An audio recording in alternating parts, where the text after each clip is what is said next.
என் இனிய நமஸ்காரம், வணக்கம். இன்று அருள்மிகு மகுடேஸ்வரர் திருக்கோவில் பற்றி தான் நாம் பார்க்க போகிறோம். இந்த கோவில் ஈரோடு மாவட்டத்தும் கொடுமுடி என்னும் ஊரில் அமைய பெற்றுள்ளது.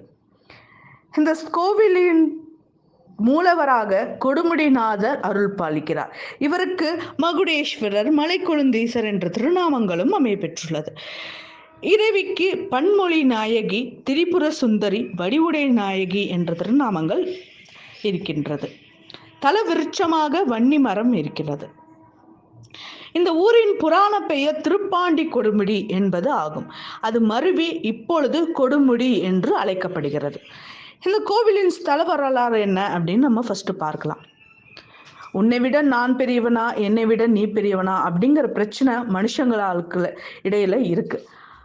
இது மனுஷாளுக்குள்ள மட்டும் இல்ல, கடவுளுக்கும் அந்த காலத்துல இருந்திருக்கு. அப்படிதான் ஆதிசேஷனுக்கும் வாயு தேவனுக்கும் இடையில் தங்களில் யார் பெரியவர் அப்படிங்கிற ஒரு தகராறு ஏற்பட்டது. அப்போ இந்திரன் பகவான் அவங்களுக்கு ஒரு யோசனை சொன்னாரு. என்ன அப்படின்னா, ஒரு போட்டி வைக்கலாம். ஆதிசேஷன் மேருமலையை தனது 1000 மகுடங்களாக பற்றி கொள்ள வேண்டும். வாயு தேவன் அதை மீறி மேரு மலையை வீசி தள்ள வேண்டும் அப்படிங்கிறது போட்டி. அதன்படி வாயு தேவன் தன் பலம் அனைத்தையும் சேர்த்து காற்றடிக்க மேருமலையின் 5 சிகரங்களும் அங்கிருந்து சிதறிக்கொண்டு தென் திசையின் பல பாகங்களில் வந்து வீழ்ந்தன. 5 மணிகளாக மாறியது. ஒவ்வொரு இடத்தில் ஒரு மணி விழ ஒன்றொன்றும் தளமாக மாறியது. முதல் மணியாக சிவப்பு மணி வீழ்ந்த இடம்தான் திருவண்ணாமலையாகும். இரண்டாவது ரத்னகிரி மலையில் வீழ்ந்த மாணிக்கம் மணியாகும்.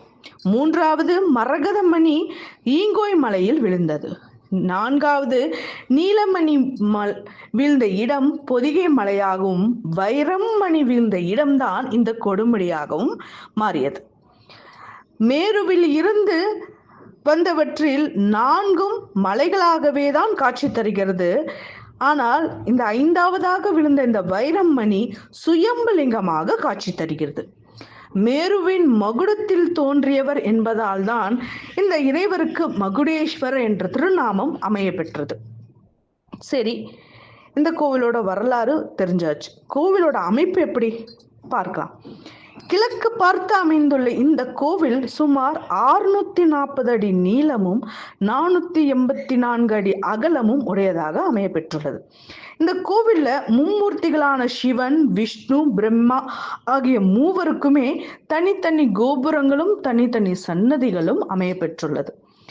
இந்த கோவிலோட 3 வாயில்கள் கிழக்கு பக்கம் பார்க்க தான் அமைய பெற்றுள்ளது. நடு கோபுர வாயில் வழியாக உள்ளே சென்றால் விஷ்ணு மற்றும் பிரம்மாவின் சன்னதிகளுக்கு நாம் செல்லலாம். நடு வாயிலுக்கு வடப்புறம் உள்ள கோபுர வாயில் வழியாக உள்ளே சென்றால் மூலவரை நாம் தரிசிக்கலாம். மூலவரின் சன்னதிக்கு வலதுபுறம் அம்பாள் சன்னதி அமைய பெற்றுள்ளது. இப்படி போன்ற அமைப்பு இருக்கிறதுனால இந்த ஸ்தலத்துக்கு கல்யாண ஸ்தலம் அப்படிங்கிற பெயரும் போற்றப்படுகிறது. இங்க பெருமாள் வீரநாராயண பெருமாள், பள்ளி கொண்ட பெருமாள் என்ற திருநாமங்களோடும் அருள் பாலிக்கிறார். இந்த தலத்துல மும்மூர்த்தி தலம் அப்படிங்கிற பெயரும் இந்த ஸ்தலத்துக்கு உள்ளது. கொடுமுடி, அதோட புராண பெயர் திருப்பாண்டி கொடுமுடி அப்படின்னு நான் சொன்னேன். ஏன் அப்படி அந்த பெயர் வந்தது அப்படின்னா, மலைத்துவச பாண்டியன் மகனுக்கு பிறவியிலே விரல்கள் சரியாக வளராமல் இருந்ததாம். கொடுமுடிநாதரிடம் வேண்டிய பின் அந்த குறை அவருக்கு தீர்ந்தது. அதனால பாண்டியன் மிகவும் சந்தோஷப்பட்டு இந்த கோவிலுக்கு 3 கோபுரங்களையும் மண்டபங்களும் கட்டி மேலும் பல திருப்பணிகளை செய்தாராம். பாண்டிய மன்னன் திருப்பணி செஞ்ச தலம்னால இந்த ஸ்தலத்துக்கு திருப்பாண்டி கொடுமுடி அப்படின்னு இந்த ஸ்தலத்துக்கும் சரி இந்த ஊருக்கும் அந்த பெயர் வந்தது. அது மருவிதான் இப்போ கொடுமுடி நாதர் அப்படின்னு இறைவருக்கு பெயர் வந்தது. சரி, இந்த கோவிலோட தல விருட்சம் வன்னி மரம். இந்த வன்னி மரம் ஆண் மரமாக கருதப்படுகிறதாம். இந்த வன்னி மரத்துக்கு வயதை கணக்கிட முடியவில்லை. மிகவும் பழமையான இந்த மரத்துல பூ பூக்கும், ஆனால் காய் காய்க்காதான். ஒரு பக்கம் முள் இருக்கும், மற்றொரு பக்கம் முள் இருக்காது. இந்த மரத்தின் இலையை தண்ணீரில் போட்டால் எத்தனை நாளானாலும் தண்ணீர் கெடுவதில்லை. அதே போல பழனிமலை முருகனுக்கு பங்குனி உத்திர விழாவிற்கு தீர்த்த காவடி கொண்டு செல்லும் போது காவிரி தீர்த்தத்தில் இந்த இலைகளை போட்டுதான் பக்தர்கள் பாத யாத்திரையாக கொண்டு செல்கிறார்கள். தேவார பாடல் பெற்ற கொங்கு 7 சிவத்தலங்களில் 6வது ஸ்தலமாக இந்த கொடுமுடிநாதரை புராண காலத்தில் அழைக்கப்பட்டிருக்காங்க. இந்த ஸ்தலத்தை தென் கைலாலயம் அப்படிங்கிற பெயராலும் போற்றப்படுகிறாங்க. அருணகிரிநாதர் இங்க இருக்கிற முருகப்பெருமான் மேல திருப்புகழ் பாடியிருக்கிறார். இங்கே 3 முகம் கொண்ட பிரம்மனை நாம் தரிசிக்கலாம். வன்னி மரத்தடியில் இவர் அருள் பாலிக்கிறார். ஆதிசேஷனால உருவான கோவில் என்பதால் இங்கு நாகர் வழிபாடு மிகவும் விசேஷமாக அமையப்பெற்றுள்ளது. இங்க இந்த இருக்கிற வீரநாராயண பெருமாள் கோவில்ல ஆஞ்சநேயர் அப்புறம் நாச்சியார் திருமங்கை நாச்சியாரும் அருள் பாலிக்கிறாங்க. இந்த ஹனுமன் எப்படி இருப்பார் அப்படின்னா, கோரமான பல்லுடன் காட்சி தருகிறார். சஞ்சீவி மலையை கொண்டு வருவதற்காக வடக்கு நோக்கி செல்வது போன்ற தோற்றத்தில் அமைய பெற்றுள்ளார் ஆஞ்சநேய பெருமான். அது மட்டும் இல்ல, பெருமான் சன்னதியில் உட்புறத்தில் ஒரு தூணில் வியாக்கிரபாத விநாயகரின் சிற்பம் இருக்காம். புலியின் காலும் யானையின் முகமும் கொண்ட இந்த விநாயகர் மிகவும் அபூர்வமானவர். காவிரிக்கு இந்த தலத்தில் தனி சிறப்பும் இருக்காம். அது என்ன அப்படின்னா, பூலோகம் செழிக்கும் வகையில் விநாயகர் காக்கை வடிவமெடுத்து அகத்திய முனிவரின் கமண்டலத்தை கவித்து காவிரி நதியை பெருக்கியோட செய்தார் அப்படிங்கிற விஷயம் நம்மளுக்கு முன்னாடியே தெரிஞ்சதுதான். அப்படி அவரு காவிரியை கவிழ்க்கப்பட்ட இடம்தான் இந்த கொடுமுடி. இங்க உள்ள இந்த கொடுமுடிநாதரை தரிசிப்பதற்காகவே காவேரி வந்தது போல தெற்கு நோக்கி வந்து பின் இங்கிருந்து கிழக்கு நோக்கி ஓடுகிறாள் காவேரி தாய்.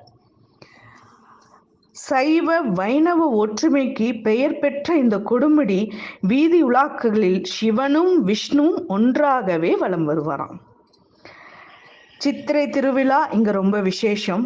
ஆடிப்பெருக்கன்று ஆயிரக்கணக்கான மக்கள் கூடுகிறார்கள். பௌர்ணமி, அமாவாசை, பிரதோஷ நாட்களும் இங்க மிகவும் விசேஷமான ஒரு விஷயம். இந்த கோவில் ராகு, கேது, செவ்வாய் தோஷ நிவர்த்திக்கான பரிகார ஸ்தலமாக விளங்குகிறதா. அது மட்டும் இல்ல, இந்த ஊருக்கு நான் ஆல்ரெடி சொல்லியிருக்கேன் திருப்பாண்டி கொடுமுடி அப்படின்னு. அந்த பெயர் மட்டும் இல்ல, இதற்கு பிரம்மபுரி, அரிகரபுரம், அமுதபுரை, கண்மாடபுரம், கரையூர், கரையசி, பாண்டு நகரம், அங்கவர்த்தனபுரம், பரத்வாஜ சேஸ்திரம் அப்படின்னு பல பேர்கள் இந்த திருத்தலத்துக்கு உள்ளது. கர்நாடகாவில் தோன்றி தமிழகத்தை தொட்டு பயணிக்கும் காவிரி தாய் கொடுமுடியில் கிழக்கு நோக்கி திரும்புவதால் இந்த கோவிலுக்கு வந்து சென்றால் நம் வாழ்வில் திருப்புமுனை ஏற்படும் என்பது மிகுந்த நம்பிக்கையாகவும் இருக்கிறது. அதனால நாமும் இந்த திருத்தலத்துக்கு போய் ஈஸ்வரையும் பெருமாளையும் பிரம்ம தேவனையும் நாம் தரிசனம் செய்வோம். அவர்களின் அருளை பெறுவோம். நன்றி.